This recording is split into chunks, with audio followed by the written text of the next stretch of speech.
নমস্কার বন্ধুরা, আশা করি আপনারা সবাই ভালো আছেন। আমরা সবাই ভালো আছি। তো বন্ধুরা, চলুন দেখে নেওয়া যাক আজকে মজাদার রেসিপিটি কী হয়েছে। তো আজকে দেখুন, আমি এখানে নিয়ে এসেছি কালবাউস মাছ। তো এই মাছকে সাধারণত আমরা কালবাউস বলে থাকি। তো আপনারা কে কী নামে জানেন অবশ্যই কমেন্টে সেটা জানাতে ভুলবেন না। তো চলুন দেখে নেওয়া যাক কীভাবে রেসিপিটি হয়েছে। আর এই শীতের সবজি দিয়ে কিন্তু রান্না করেছি, এটা কিন্তু খেতে ভীষণই মানে মজাদার হয়েছিল। তো অবশ্যই বলবো স্কিপ না করে সঙ্গে থেকে পুরো ভিডিওটা দেখবেন।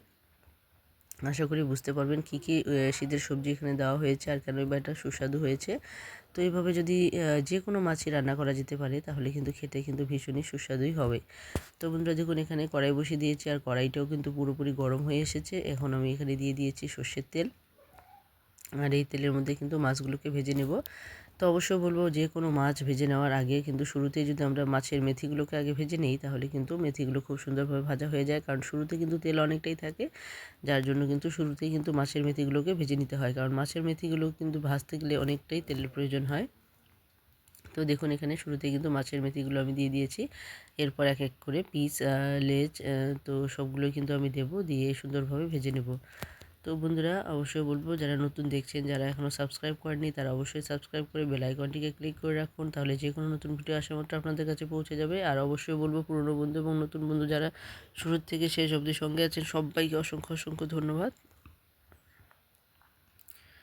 এবং সবার প্রতি রইল অনেক ভালোবাসা। তো বন্ধুরা, দেখতে পাচ্ছেন এখানে কথায় কথায় কিন্তু মাছগুলো আমার ভাজা হয়ে গেছে। এখন আমি নামিয়ে নেব। তো একইভাবে কিন্তু সমস্ত মাছগুলোকেই ভেজে নেব।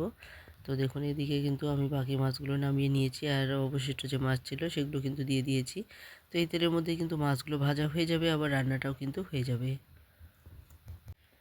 তো দেখতেই পাচ্ছেন এখানে তো শুরুতেই কিন্তু মাছের মেথিগুলো ভেজে নিলে ভালো হয়। তো দেখুন, এদিকে কিন্তু উল্টে পাল্টে আমি সমস্ত মাছগুলোকে ভেজে নিচ্ছি। তো অবশ্যই কমেন্টে জানাতে ভুলবেন না এই মাছকে আপনারা কে কী নামে জানেন। তো দেখুন, এখানে কিন্তু মাছগুলো সব উল্টে পাল্টে নিয়ে নিয়েছি। তো মাছগুলো প্রায় ভাজা হয়ে এসেছে। তো দেখুন, এখানে কিন্তু সমস্ত মাছই ভাজা হয়ে গেছে আর এখন অবশিষ্ট অনেকটাই তেল কিন্তু এখানে আছে। তো এই তেলের মধ্যে কিন্তু বাকি রান্নাটা আমি করে নেব। তো দেখুন, এখানে আমি দিয়ে দিলাম 4টে কাঁচা লঙ্কা, একটা গোটা পেঁয়াজ আমি কুচি করে কেটে নিয়েছি, সেটাকে একটু হাতে মুড়লে দিলাম। আর এখানে দিয়ে দিলাম আমি হাফ চামচ পরিমাণের একটু কম যে কালো জিরে। তো যে কোনো মাছই কিন্তু কালো জিরে সোমবারে দিলে সেটা খেতে ভালো লাগে আর দেখতেও কিন্তু ভালো লাগে। তো দেখুন, এখানে পেঁয়াজ আর লঙ্কাগুলো কিন্তু ভাজা হয়ে গেছে। এখন আমি এখানে দিয়ে দিলাম আলু। তো একটা আলু আমি এখানে লম্বা লম্বা করে কেটে নিয়েছি, সরু করে কেটে নিয়েছি। তো দেখতে পাচ্ছেন এখানে একটা আলুই কিন্তু আমি এখানে সরু করে কেটে নিয়েছি, যেহেতু বড় সাইজের আলুটা ছিল। এখানে কিন্তু অনেক কয়েকটা পিস এখানে বেরিয়েছে আলুর। তো এখন এই আলুগুলোকে একটুখানি নাড়াচাড়া করে ভেজে নিলাম, আর ভেজে নেওয়ার পর এখানে আমি দিয়ে দিলাম একটা গাজর। তো দেখুন, গাজরটাও কিন্তু বড় সাইজ ছিল। তো গাজরটাকে আমি 3 টুকরো করে নিয়েছিলাম, আর সেখানে কিন্তু আলুর মতো করেই লম্বা লম্বা করে চির করে নিয়েছিলাম। তো দেখতে পাচ্ছেন আলু আর যে গাজরগুলো আছে সেগুলো কিন্তু একই মাপের হয়েছে। আর এখন আমি এখানে দিয়ে দিচ্ছি বিনস। তো বিনসগুলো দেখুন, বিনসগুলো কিন্তু একই মাপের করে আমি লম্বা করে কেটে নিয়েছি। তো বিনসগুলো যেগুলো লম্বা বিনস ছিল সেগুলোকে আমি বেছে নিয়ে, তো এখানে আলু আর গাজরের জন্য একই সমান লম্বা হয়, তো সেই আন্দাজ মতোই কিন্তু 2 টুকরো করে কেটে নিয়েছি। তো এখন এটাকে ভালো করে নাড়াচাড়া করে একটুখানি ভেজে নেব। আর ভেজে নেওয়ার পর এখন আমি এখানে দিয়ে দেবো একটা টমেটো। তো দেখুন, একটা টমেটো কিন্তু আমি ঠিক একইভাবে একই সাইজ করেও কেটে নিয়েছি। তো এখানে আমি শীতের সবজি কেন বলছি, কারণ এখানে শীতের সবগুলোই কিন্তু সবজি, আলু, গাজর, বিনস আর টমেটো, এগুলো কিন্তু সবই শীতেরই সবজি। আর শীতেই কিন্তু খেতে বেশ ভালো লাগে, কারণ আলুও কিন্তু নতুন আলু খেতেই কিন্তু বেশি ভালো লাগে, পুরনো হয়ে গেলে কিন্তু আলু মিষ্টি হয়ে যায়।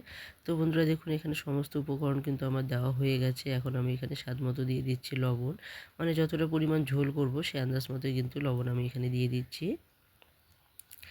এখন আমি দিয়ে দিলাম এখানে হাফ চামচের একটু কম পরিমাণ হলুদ গুঁড়ো। এখন লবণ আর হলুদ দিয়ে একটুখানি নাড়াচাড়া করে ভালো করে ভেজে নিতে হবে, যাতে করে এই আলু আর সবজিগুলো ভালো করে ভাজা হয়ে যায়।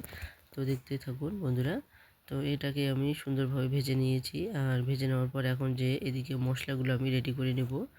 তো সিম্পল মশলা দিয়ে কিন্তু এই রান্নাটা হবে, আর এটা কিন্তু খেতেও বেশ মজাদার হয়েছে। তো দেখুন, এখানে 2 চামচ পরিমাণ আদা বাটা কিন্তু আমি এখানে দিয়ে দিয়েছি।